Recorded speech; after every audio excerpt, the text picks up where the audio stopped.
Assalamualaikum warahmatullahi wabarakatuh. Halo anak-anak hebat. Bagaimana kabar kalian hari ini?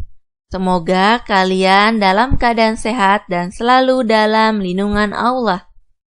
Bertemu lagi bersama Ibu dalam pembelajaran tema 3, muatan pelajaran ilmu pengetahuan alam dengan KD 3.1 menghubungkan antara bentuk dan fungsi tubuh pada hewan dan tumbuhan.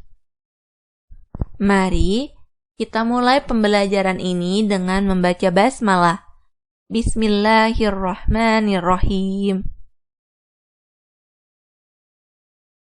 Ya, hari ini kita akan belajar tentang bentuk dan fungsi tubuh pada hewan. Bagian tubuh hewan dan fungsinya. Yang pertama, ikan.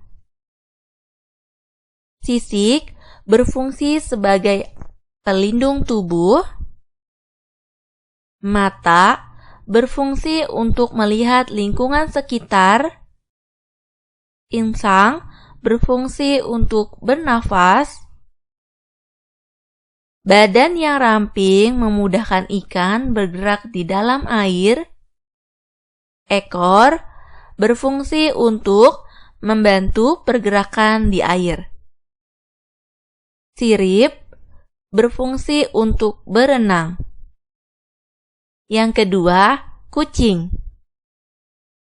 Telinga untuk mendengar. Mata untuk melihat. Hidung untuk mencium bau.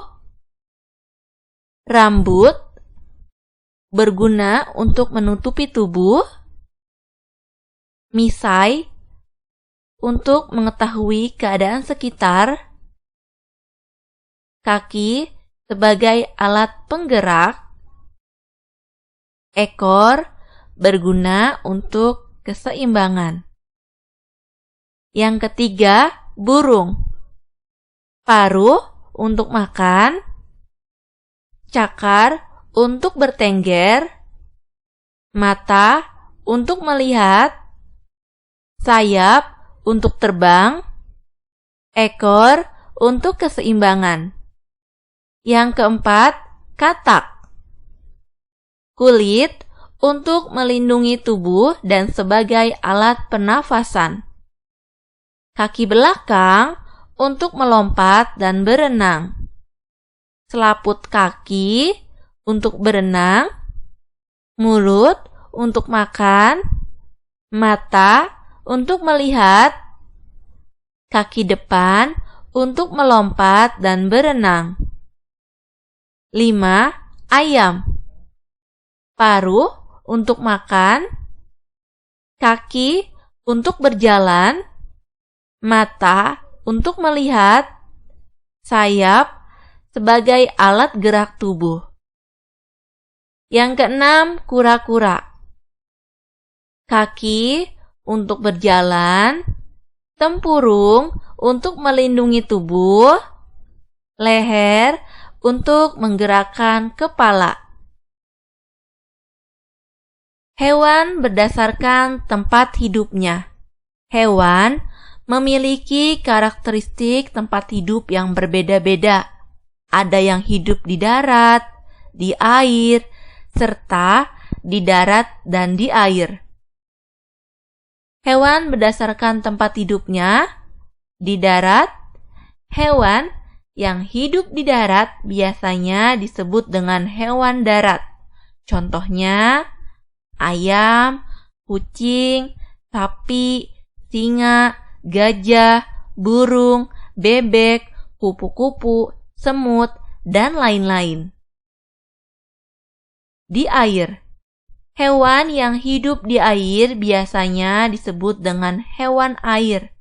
Contohnya, ikan, udang, cumi-cumi, gurita, kerang, bintang laut, dan lain-lain. Di darat dan di air, hewan yang hidup di darat dan di air biasanya disebut dengan hewan amfibi. Contohnya, salamander, buaya, sesilia, katak, kura-kura, dan lain-lain. Selanjutnya, hubungan bentuk tubuh dan fungsinya. Allah menciptakan makhluk dengan bentuk tubuh yang sempurna. Bentuk tubuh ini berhubungan dengan tempat hidup, jenis makanan, cara memperoleh makanan, dan cara hewan bergerak. Contohnya adalah jenis hewan unggas, seperti berbagai jenis burung, ayam, itik atau bebek. Perbedaannya, bentuk bagian tubuh unggas dapat dilihat dari bentuk paruh dan kakinya. Bentuk paruh. Paruh pada unggas berguna untuk mencari makanan. Bentuk paruh bermacam-macam, tergantung dari jenis makanan yang dimakan unggas tersebut. Jenis makanan yang dimakan unggas antara lain biji-bijian, nektar atau madu, serangga, ikan, dan daging. Nah, berikut adalah bentuk paruh. Yang pertama adalah paruh ayam. Paruh ayam berujung runci dan pendek. Fungsinya untuk mematuk makanan berupa biji-bijian. 2. Paruh bebek. Paruh bebek sudu, ujung lebar dan pipih, dan pendek. Fungsinya untuk mencari makanan seperti cacing di tempat berair atau berlumpur. Pada paruhnya terdapat lamelae yang berfungsi untuk menyaring makanan sehingga lumpur tidak ikut termakan. Yang ketiga, paruh elang. Paruh elang memiliki ujung melengkung, tajam, dan kuat serta tidak bergigi. Fungsinya untuk mengoyak dan mencabik-cabik daging mangsanya. Makanan utama burung elang adalah hewan mamalia kecil seperti tikus. Bisa kalian perhatikan, terdapat perbedaan antara paruh ayam, paruh bebek, dan paruh elang. Selanjutnya, bentuk kaki. Pada umumnya, kaki digunakan sebagai alat gerak. Namun, pada hewan unggas, kaki juga digunakan untuk memperoleh makanan. Bentuk kaki pada unggas bergantung dari cara hewan tersebut memperoleh makanannya. Nah, berikut adalah bentuk kaki. Yang pertama, kaki ayam. Kaki ayam terdiri dari 3 jari yang menghadap ke depan dan 1 jari menghadap ke belakang. Fungsinya yaitu untuk mengais dan mencakar tanah saat mencari makanan. Pada ayam jantan, terdapat 1 jari tambahan di kaki yang disebut dengan taji. Fungsi taji adalah untuk bertarung mempertahankan diri saat diserang musuh. Yang kedua adalah kaki bebek. Kaki bebek memiliki selaput di antara jari-jarinya.